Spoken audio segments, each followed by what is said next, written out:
Ladies and gentlemen, welcome to episode number 6 of Break It Down, hosted by yours truly, Dante Toro. Welcome. How are we doing? Hopefully, everyone's having a good Thursday so far. I'm having a great Thursday morning. We have an action packed episode. We are going to be breaking down Money in the Bank this upcoming weekend. I have my official Money in the Bank prediction because we're going to be going over the Money in the Bank ladder matches, the other matches taking place. There is only 4 matches happening this weekend. Um, so I think the Money in the Bank matches are going to be, they have to go on for a little bit. And I'd imagine John Cena, the tag team match with Logan Paul, is going to also take up a little bit of time. But we'll get there when we get there. We're going to talk about that. We're going to talk about some NXT, some debuts that happened. We're going to be talking some AEW. That's a first. We're going to be talking about some AEW. What happened? Fighter Fest was last night. It was a 4-hour combined show of Dynamite and Collision. Tony Khan tried something there, and we'll talk more about it when we get to it. We'll talk about Raw, SmackDown, just a few things. And but before, we're going to start with the Money in the Bank predictions. That's the title of the video. That's what we're going to be spending most of our time talking about. But before I talk about Money in the Bank, before I jump into anything, I have a Patreon now. I just started up a few days ago where I'm going to be live reacting to some wrestling matches, some events like New Japan, Ring of Honor, eventually TNA. I'm really venturing out into watching non-WWE wrestling. I'm really on this wrestling spiritual journey, you can say. And my Twitter over the last week has been going crazy because I've been keeping track of all the matches I've watched, keeping track of my journey, and it's been pretty awesome. It's been, I feel like my life has taken a 180 the last few days because now I feel like I want to be so immersed in New Japan wrestling and wrestling outside of WWE as well. And it's been a crazy few days, but on Patreon, I'm going to be live reacting to some matches. I live reacted to, let's see, what do I have out so far? Let me tell you guys. I've reacted to Okada versus Shibata at Sakura Genesis 2017. I apologize for mispronouncing. I live reacted to Kenny Omega versus Kota Ibushi at DDT 2012. I believe that was their second ever singles match. And yesterday, I did a watch along for Money in the Bank 2011, which was headlined by John Cena versus CM Punk, which I wish we were getting this upcoming weekend, but that's another topic for another time. But I am posting videos like that. There are 3 tiers. The $1 tier is just you supporting me and my channel. Goes a long way. A little bit goes a long way. Then we have $5 tiers, $10 tiers. You get more or less with each one, so you can check that out if you like. Also, I post a Q&A video once a week there as well. So you'll be able to ask some questions, get some answers from me. And it's a good time. So check out the Patreon, subscribe to this channel if you aren't already. And okay, let's not waste any more time. I apologize. I had to get that plug out of the way. This is the first time, I think this is the first time I'm recording where I have had the Patreon. So, plugging it in the beginning and stuff, it's just gotta do what I gotta do. It's all business. But okay, let's talk about there were some releases this past week. And it really caused a uproar on wrestling Twitter. So I shouldn't say releases. He announced, R-Truth put out a statement saying that his contract will not be renewed when it is up. His time in WWE will end when his contract runs out. And Carlito followed it up with a similar message saying his contract isn't getting renewed. When his contract runs out, he will be done with WWE. Releases happen, or I'm saying releases just because it flows better, whatever. They didn't get released. Their contracts aren't getting renewed, but superstars get released or don't have their contracts renewed often. That's the world of wrestling. Even last month, we saw a bunch of fan favorites get released. Some shocking releases like Braun Strowman, Dakota Lee, amongst others. R-Truth, this is no exception. This is shocking. It sucks when you see 2 people, losing their jobs. First and foremost, they're human beings. But someone like R-Truth and Carlito, they're both fan favorites and veterans and beloved in the locker room. Carlito is a part of the Judgment Day, so they're gonna have to do some sort of story, I guess, to get him out of there. I don't know. R-Truth just had his whole story with John Cena, and I think what's tough and what's upsetting is that they are great people. and R-Truth is universally beloved by the locker room and the fans. I mean, seeing all the posts about R-Truth from all the superstars in the back, some saying like, I think Jimmy Uso said no yeet or something like that. Some people were against it. I'm sure everyone was against it. It sucks seeing someone like R-Truth because I've been watching, like, since I've been watching wrestling my whole life, he's been around. So it's unfortunate seeing something like this happen. At the same time, they're not dying. You know what I mean? Like, there's other opportunities for them. I'm sure there will be other opportunities for them. R-Truth is how hold on. R-Truth is older. I think he's in his 50s. So it's not like, R-Truth isn't, on the he's 53. Yeah. So I mean, R-Truth is closer to retiring than he is, his debut, but he still has a little bit left in the tank. It wouldn't shock me if he showed up somewhere else, and that would be great. It is just unfortunate. It's it's a bad look for WWE and TKO that this is all happening amongst like everything else that's happening with all all the stuff that people are complaining about with the WWE product and TKO being shoved down our throats and changing everything. This happening in midst of all that, tough look. It's a tough look. I'm gonna miss R-Truth. I don't get my biggest thing. Well, what I'm confused about is the report is that they knew this was gonna happen. That this was a budget cut, and they knew this was gonna happen for a bit. If you knew this was gonna happen, why didn't you? What's what I'm thinking of? Why didn't you advertise his match with John Cena as a like career match? Like, it should have been John Cena's title versus R-Truth's career. I mean, R-Truth and John Cena for no title. Like, it was fun. Like, the bit was good. Like, I wasn't a fan of him interrupting Cena for Randy Orton to set it up, but I didn't mind the whole bit. I mean, if you knew this was going to happen, why didn't you just go all in and have him, retire? I don't know. Anyways, R-Truth, Carlito, I wish them the best of luck. Whenever, I don't know when their contracts are up. I don't know if it's like imminent or if it's like in a few months. I don't know when it's going to be, but hopefully we see them back on TV soon. And yeah. Okay, that's the sad stuff that we're getting out of the way. The stuff that we can move past now. So now we can talk about Money in the Bank. Money.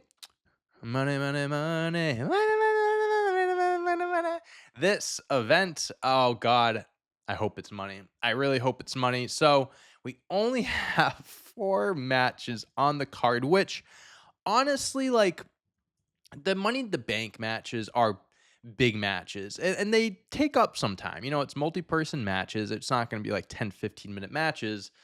Definitely think they could have added maybe one more match on here. You have the 2 world champions and Jay and John Cena in their tag team match, but maybe like a tag team championship match, maybe. And is the United States? No, hold on. No. Yeah, I mean, yeah, Jacob Fatu isn't fighting. He's not in the Money in the Bank match. So you could have had a U.S. title match. You could have had an IC I don't know. But we have the 4 matches from now. Don't know if anything else will get added. But what we have now, we're going to go down the list. I have Wikipedia pulled up. I don't know why they have it. We're going to start off with Lara Valkyria versus Becky Lynch, a rematch or a last chance match for the WWE Women's Intercontinental Championship. If Becky loses, she can no longer challenge for the title for as long as Valkyria is champion. If Valkyria loses, she will be forced to raise Lynch's hand and acknowledge Lynch as the better woman. So this is a rematch from Backlash, the last PLE that we had. Lyra defeated Becky Lynch to retain.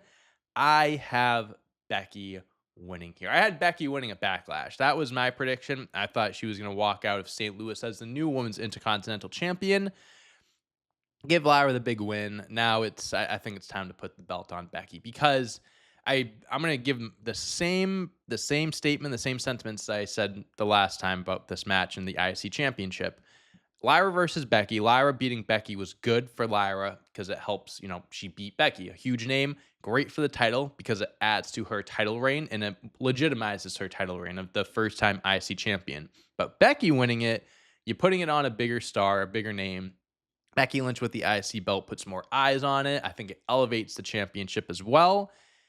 And I think that's exactly what we're going to get here. So I don't mind. I think it's good that Lyra did get the win over Becky at Backlash, especially if they were going to continue this. So you can kind of like not bury her, I guess, because she lost the first time around. I can't imagine she would have wanted a rematch or something to get the belt back. I don't know if they would have done a hot potato there, but Becky Lynch, I think, will win here. Maybe Bailey gets involved. Maybe Bailey returns and she costs Becky and Lyra retains there.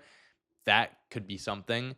But if this is just a straight up match, no interferences, no returns, I'm going to pick Becky. I think she'll be great as the IC champion. Lyra's been a great champ. She's been an awesome champ. I have no issue with her. And if she did win, I don't have an issue with Lyra winning here. Like, I genuinely don't.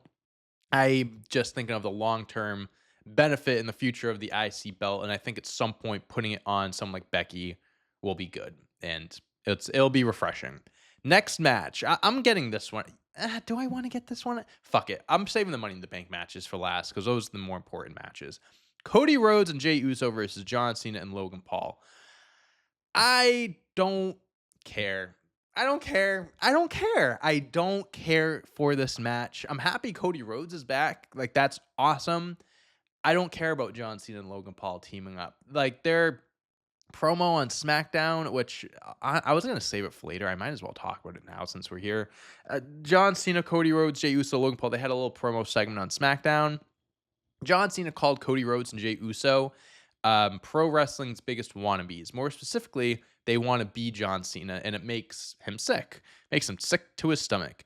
They want his money and his fame, but they won't get it. There is only one other person in WWE that exemplifies hustle, loyalty, and respect, and has the fame and fortune to back it up, and basically calls him like one of the best professional wrestlers. Logan Paul. The look in John Cena's face. I mean, hey, he's in character, respect, or whatever. But hey, if that face was real life indication, that man is sick to his stomach and he is being forced to be out there and cut a promo that he doesn't want to cut. Logan Paul comes out. He says that he should be standing besides John Cena. He should be standing besides the WWE champion as the World Heavyweight champion. Said Jay Uso got lucky at Saturday Night Main Event. He says Cody helped him win, and he called them both cheaters and also nepo babies. They were born on third base, thinking they hit a triple. He called him and John Cena self-made men, saying that nobody thought Logan Paul would be a WWE superstar, let alone team with John Cena. But here they are. Jay Uso was like, 4 words, 4 letters, 1 word. Yeet, let's fight. Logan Paul's like, yeah, let's do it. John Cena's like, no, the last time is now. I'm out. Logan Paul's like, we got to take care of this. There's a little disagreement there. Then Cody Rhodes and Jay Uso beat them up. Cody Rhodes holds the belt at the end, excuse me.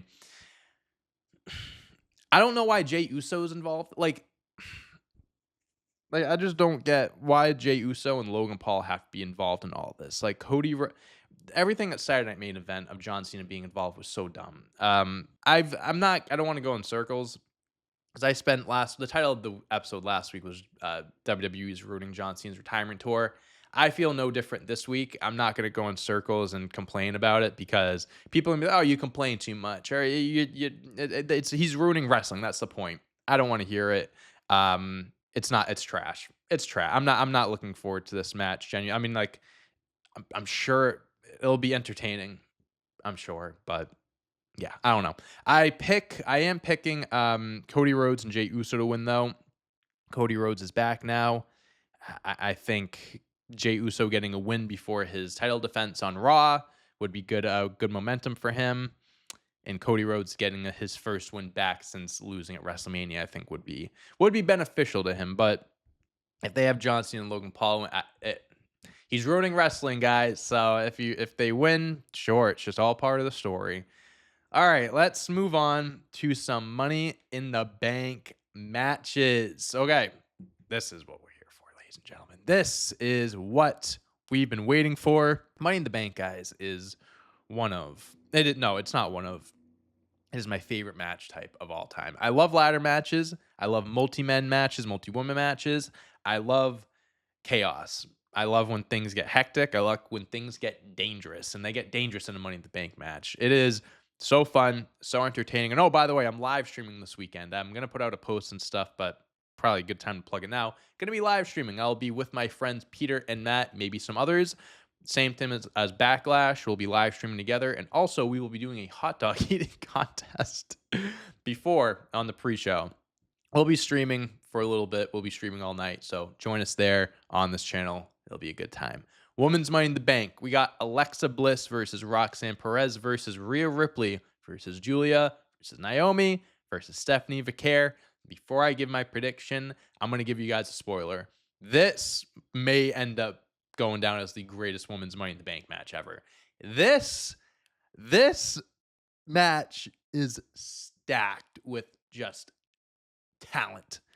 Alexa Bliss, former Money in the Bank winner, the only former Money in the Bank winner in this match. And then you have superstars like Roxanne, Julia, Stephanie, who just debuted on the main roster, but we all know who they are. We know how credible they are. All former NXT Women's Champions. Naomi, who is in the midst of she's giving us some of the best work of her career easily in WWE since she's been back. Her feud with Jade, everything with Bianca, like Naomi, and she's also incredible in these matches. I've rewatched a lot of old Money in the Bank matches for a video that should be coming out tomorrow, I think. Naomi is like the MVP of every woman's match she's in. So I wouldn't be shocked if she was the MVP of this match too. Rhea Ripley, the biggest name of this match, probably, who is the most accomplished, is should be the favorite, right? But as much of a favorite she should be, and she's like the bigger name, this match is completely unpredictable because it's going off of everything I just said. Rhea Ripley, the biggest name, should be the favorite, right? That's an easy person to put it on. Then you have Naomi, who is a former world champion, hasn't won a world championship in WWE since like 2017, 2018, maybe around there. Again, giving some of the best work of her career, give her the briefcase, have her do a story with Bianca, Jade, all that stuff going on, eventually have her win the world championship. I'm down for that. Alexa Bliss, who is I shouldn't say just returned. She returned at the Royal Rumble, hasn't been doing much. You want to shoot her back up the charts, up the ladder? This is how you do it. Alexa Bliss hasn't been doing much, but we all know who Alexa Bliss is. We know how great she is. And I say Rhea Ripley is the most accomplished person in this match, but honestly, it might be Alexa. Hold on. I want to see their championships and accomplishments. So Rhea Ripley is a Raw. I want to like count this. So okay. So she's a 3-time main roster world champion, 1-time tag team champion, 1-time NXT Women's Champion, 1-time NXT UK Champion. So we're going to say I'm not going to count NXT Woman UK. So I'm going to say 4-time World Champion with the NXT belt. Alexa Bliss actually probably has more reigns than that. I even have to look. I think 3-time Raw, 2-time SmackDown, 3-time okay, yeah. Maybe Alexa Bliss is the most accomplished person in this match. It doesn't take away that Rhea probably is the favorite. But Alexa Bliss, most accomplished person, she's won this match before, so they could easily put it on her. But then you have the Roxanne, Julia, Stephanie mix, which is the Money in the Bank match. To me is meant to be given. The briefcase is meant to be given to a mid-carder or someone that is just a tweener, like a mid-card main eventer. Just you're right in between, but you need that extra push to get to that main event scene. Those three, I think, is that's what you want to accomplish. Those three. Those are the ones you give it to. The argument is maybe they're too young or they haven't been on the main roster for too long, which sure, but I don't think that matters. They're three of them are like Stephanie and Julia are world-renowned superstars. Roxanne is young, but she is a 2-time NXT champion. We all know what she's about. Who do I think is going to win? I think I was between two people. But ultimately, I am going to pick Naomi. Naomi deserves this. That's what I'm kind of going off of is, is there someone else in this match? Are there other people in this match that I would maybe want to win over Naomi? Maybe. Because I think the briefcase on someone like Stephanie, who I was between her and Naomi, that's money. And I know she just debuted on the main roster and stuff, but like, talk about putting a strap, like a rocket strap on someone, man. Like, that would be the most insane thing. Winning the Money in the Bank briefcase within a week of being a official Raw superstar. That's nuts. I think she'd be money with the briefcase. People love her. She's one of the best wrestlers in the world. So I don't think there's any wrongdoing in that. Roxanne, I think she'd be so good with the briefcase. She came in, she was the runner-up in the Royal Rumble. So yeah, maybe they push her here too. I'm going to give it to Naomi because I mentioned her work right now, how great her character work has been, her in-ring work has been. She has been one of the MVPs of the women's division over the last few months, and She deserves to be acknowledged and recognized for that and rewarded. She'd be great. I keep saying this person would be great. They all would be great with the briefcase, but I think Naomi, out of all the people here that deserve it, she's number one on the list. She is number one on the list. It's tough though. This between the two Money in the Bank matches. This is the most unpredictable. It could be anyone. It could be any one of them, and I don't think I would be upset. I wouldn't be upset if Rhea won. I wouldn't be upset if Rhea won. I would just be disappointed that they give her the briefcase. Because again, I look at this match as giving it to a mid-carder, a not already like big name superstar like Rhea. But people love Rhea. Mommy in the Bank it's right there. That's how you make money. So business side of things, you give it to Rhea. But if you want to give it to someone who deserves it, it's Naomi. Men's Money in the Bank match, the last match that we have here. I actually think the tag team match is main eventing, but it should start. It should be on the pre-show. We have Solo Sikoa versus LA Knight versus Penta versus Seth Rollins versus Andrade versus El Grande Americano, who beat CM Punk and AJ Styles on Monday Night Raw to qualify. Andrade just beat who did Andrade beat? Andrade beat Carmelo Hayes and Jacob Fatu. So I did a match card of who I thought was going to be in the Money in the Bank match a month ago. Couldn't have been more wrong. I actually had Carmelo and Jacob Fatu in the Money in the Bank match, and they both lost the qualifier. This match to me, guys, I'm going to be honest with you. If LA Knight doesn't win this match, I don't know. This roster, these participants, the people in this match, this is set up for an LA Knight victory. There shouldn't be any swerves here. Seth Rollins is in here, right? And it's kind of the same thing with Rhea in the women's match. He's won it before. The only person in this match that has won it, Made Man. I think he's the only person in this match that has won a world championship, which I'm just realizing now. He adds a dynamic to the match because he should be the favorite. He's in this group with Braun and Bronson Reed and Paul Heyman. It's like you put the briefcase on him. He's going after the world championship. That's an easy way to do it. Seth Rollins does not need the briefcase. Seth Rollins is my favorite WWE superstar, okay? He does not need this. He is going to win the World Heavyweight Championship at some point, not from the Money in the Bank briefcase. He doesn't need the briefcase to win that belt. He's with Paul Heyman. All right, Paul Heyman's been pulling strings for Roman Reigns for the last 5 years. You telling me he's not going to pull a few more strings for Seth to get another championship match and just win it that way? He doesn't need the briefcase. Now, if CM Punk was added to this match instead of El Grande Americano, I think the story in this match is a little different. I think that makes it a little bit more unpredictable, but he's not. El Grande Americano is in. You got guys like Solo Sikoa, who, no disrespect, I love Solo Sikoa's comedy aspect, that side of his character, and I think he's money. If WWE puts him in the right story position, he can kill it. He shouldn't be in this match. I hate to say it, but like it really is just, you look at this and he shouldn't be here. LA Knight, I'll get to him in a second. Penta, so happy he's in this match.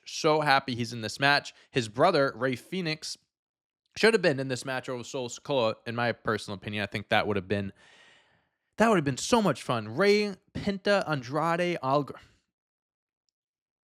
Solo Sikoa is in it. Penta, I think, will have a great showing. I'm super excited to see what he does. Andrade, he's like at this point like a Money in the Bank. Like, I think, was he in it last? No, was he in it last year? I think he was in it last year. Let's look it up. Money in the Bank. Yes, because him and Carmelo had a bunch of really good spots. But he's great in these matches. Honestly, Andrade winning the briefcase for a shocking win, I'm all for that, because he is a guy that is in the mid card that needs that little extra push. He's been around for a bit. I think that would be a cool move. And El Grande Americano, honestly, I actually think WWE would do something like that, where they give it to him and have him cash it on like the AAA championship or so. If El Grande Americano wins, they're gonna do something stupid. People are upset at me that I was upset that CM Punk didn't make this match, which, let's look at both sides of the coin here. CM Punk, old man Punk. Should he be in a ladder match, a Money in the Bank ladder match on top of that? No. And that's true. I'm with you on that. Looking at it that way, CM Punk protecting himself should not be in the match. But as far as a storyline goes, him being in the Money in the Bank match is a lot better.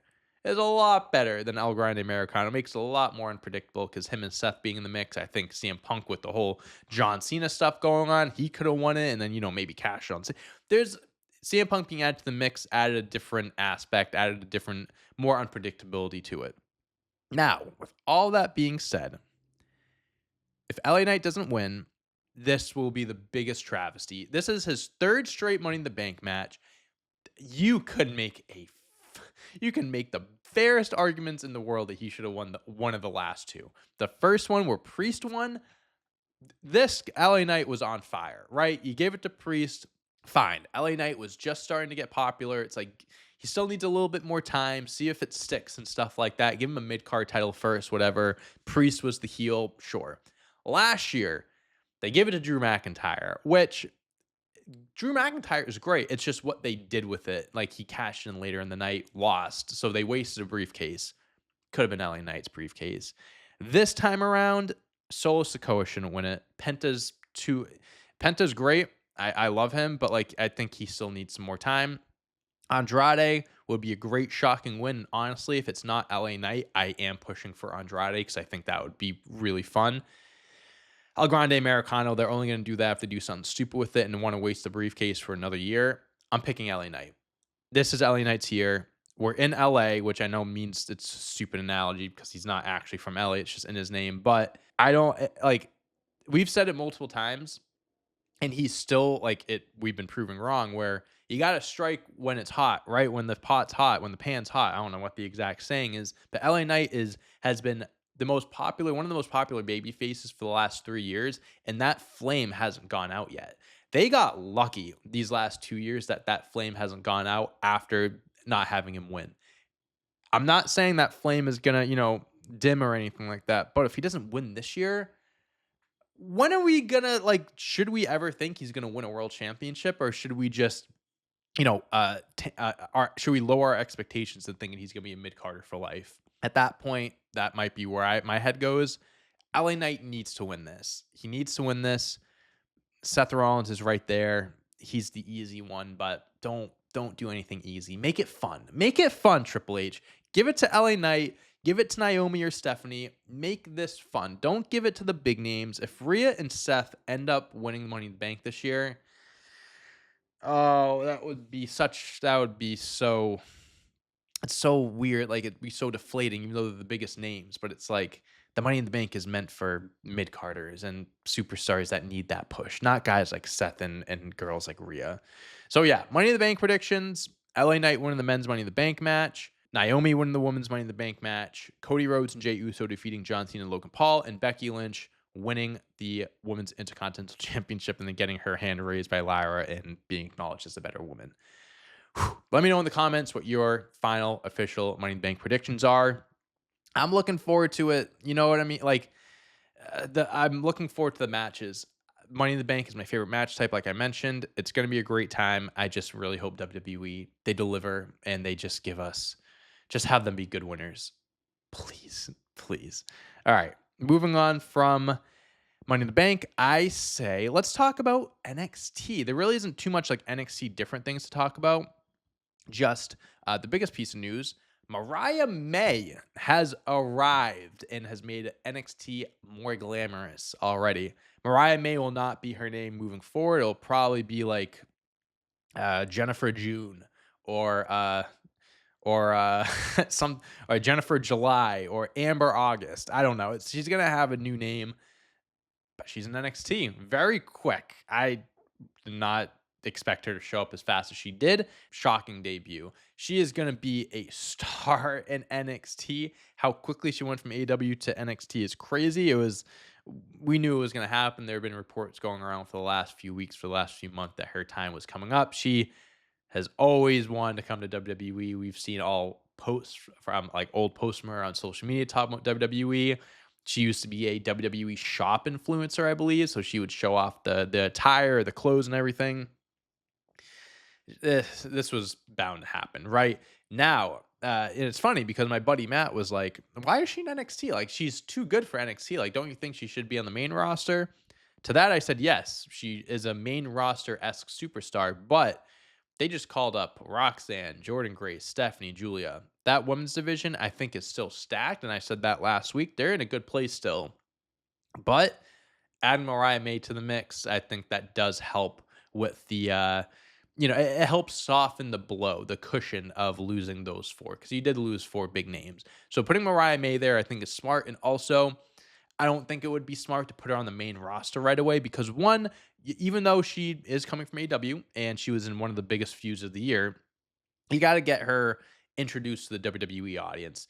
Let her have a good run in NXT. Have her win the NXT Women's Championship. Hype her up, build her up as this big superstar, and then you bring her onto the main roster when she's ready, and you go from there. The main roster is just so loaded right now. You just had four people debut, four women. Adding a fifth, there's more of a chance that she gets lost in the shuffle than if she just stays in NXT. So I'm excited to see what Mariah May does. JC Jane better hold on to that women's championship because Mariah May is coming for it, and I think she'll be a star in NXT. I'm excited to see what she does. And then later in the night, I think this was the main event. Trick Williams defeated Mike Santana to retain the TNA Championship. TNA Championship getting defended against a TNA guy on NXT. What a world we live in. What a year 2025 is. And that's all we have for NXT. Yeah, like I said, there really wasn't much. Those are the two biggest things that I wanted to talk about. Do I want to stick to WWE? All right, let's stick to WWE, and I'll get to AEW to close it out. CM Punk opened up Raw with a promo talking about winning Money in the Bank and getting gold around his waist and how it's the summer of Punk and all this and that. Called out John Cena. He called The Rock a bald fraud goof, and he brought up John Cena selling his soul again. The only person that's bringing up John Cena selling his soul and The Rock. So this was him just hyping up his match later on, which we know he lost, saying that if he cashed in on Jay Uso, it's just business, not personal. If he cashed in on Cena, it's more personal than business. Sami Zayn comes out. He's saying to Punk, like, Money in the Bank was not in my cards, but it's in yours. You need to win this. Supporting him, emphasizing how important it is for him to win over Seth Rollins, because if Seth Rollins wins, then they're screwed. This was a good promo, kind of setting up planting seeds for a future match between the two. They had a match a few months ago, which was amazing. So wouldn't mind them running it back in the near future. Later on in the night, Roxanne helped Finn Balor and Jada McDonough, defeat the War Raiders. I think she pushed someone, or she distracted someone, helped them win. Finn Balor was head over heels. He was over the moon excited. McDonough not so much. So that's just, furthering Judgment Day stuff. Sami Zayn and Jay Uso defeated Braun Breaker and Bronson Reed by disqualification. Seth Rollins came out, attacked Jay Uso. My two thoughts really quick. I want to talk about the Seth Rollins group and Bronson Reed, Braun Breaker. I like them. I really like them. But there's just something that hasn't clicked yet. It just feels like they're missing something. I don't know what it is. Like Bronson Reed, the third man got added. And that was awesome. But I don't know.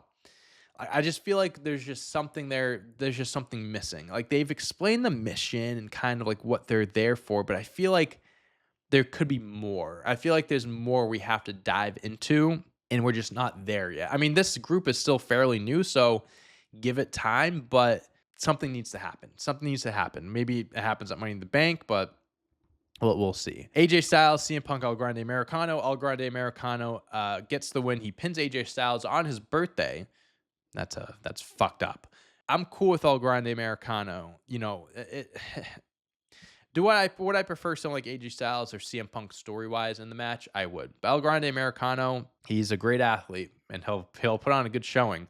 Now, if WWE doesn't do a story, doesn't do a bit where El Grande gets hurt during the match, leaves, and then Chad Gable comes out to replace him, if they don't do that, this is a fucking waste of a spot in the Money in the Bank match. that it's right there for you. It's written for you. Just go out there and do it. El Grande had a CG, the initials on his boots, which yep, Chad Gable. Chad Gable covered it on Twitter. He goes, "Yeah, I lent him my boots. He lost some blah blah blah." What a storyline this is. But also, Worlds Collide is this Saturday before Money in the Bank, the AAA NXT event that they're doing. Chad Gable's fighting at Worlds Collide. If Chad Gable was all Grande, he would be pulling double duty, but he's not. So looking forward Chad Gable's match and then El Grande seeing what he can do. Then on SmackDown, actually, I don't think. Nothing really even happened on SmackDown besides Andrade and Naomi qualified. Wyatt Six came out again, and John Cena had his promo. So yeah, nothing really happened on SmackDown. I don't know what's advertised for tomorrow before Money in the Bank, but I'm sure like John Cena, guys like that will be there. If I'm wrong, I'm wrong.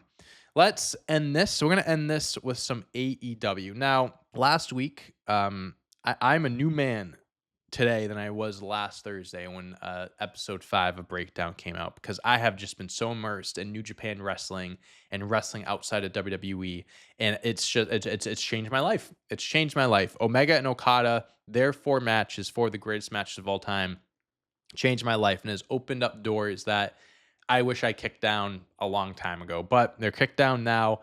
I'm here. And since I'm in New Japan, I'm like, I need to, I want to start getting back into AEW. Like, I follow along with it and, I tune into the shows every now and then, but I haven't been a consistent viewer over the last few months.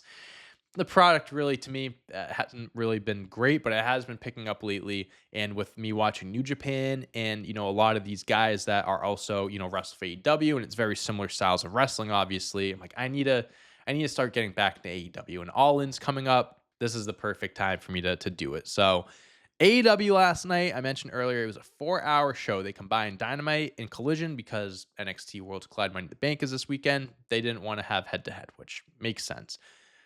The biggest story coming out of the show is Kenny Omega and Okada, title for title, confirmed for AEW All In Texas.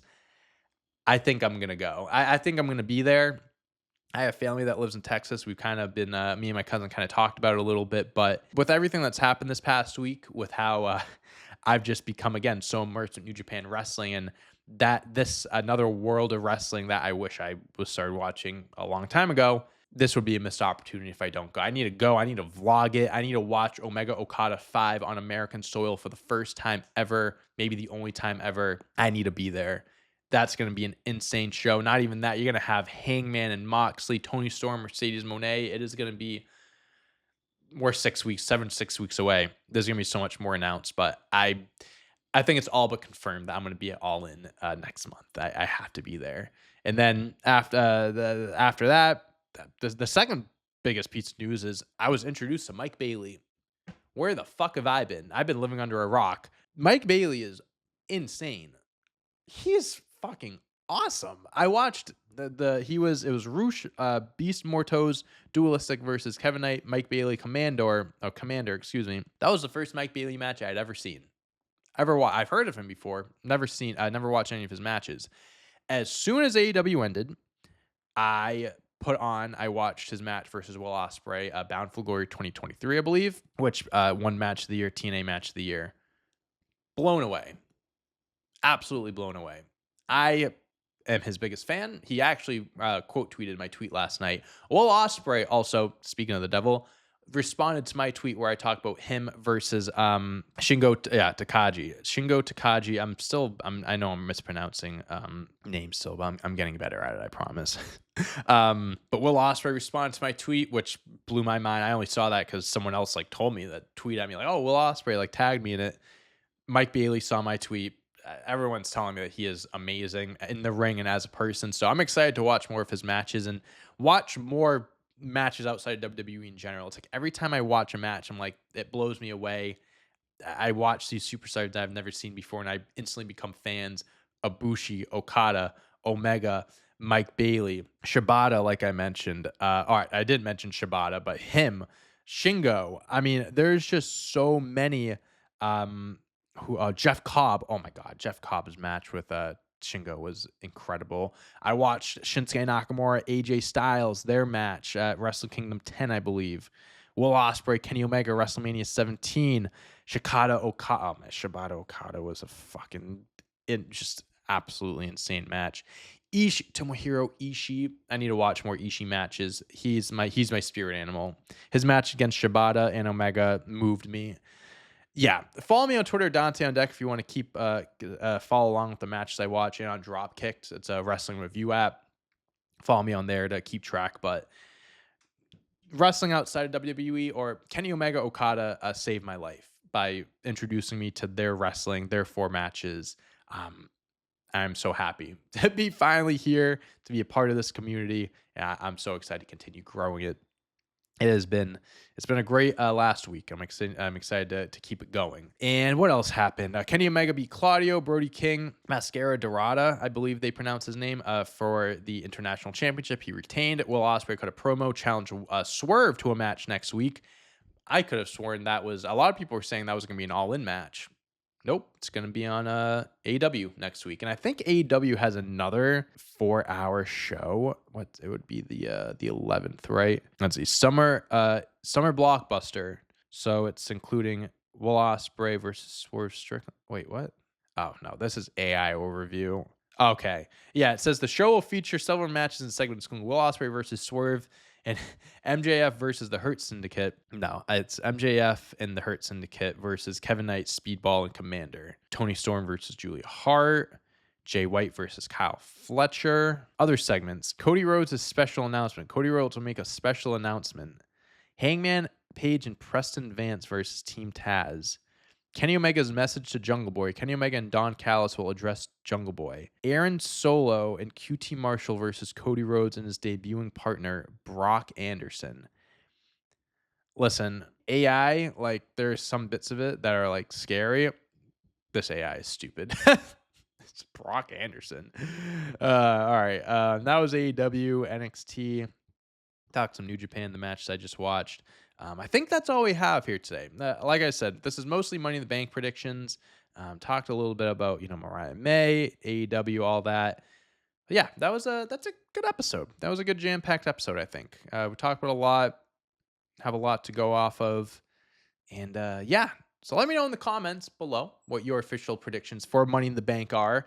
If you have any suggestions, any match suggestions that you would like to see me watch from New Japan or other wrestling promotions, drop those down below. Follow me on Twitter, Dante on Deck, so you can also, follow along with what I'm watching. Leave suggestions there.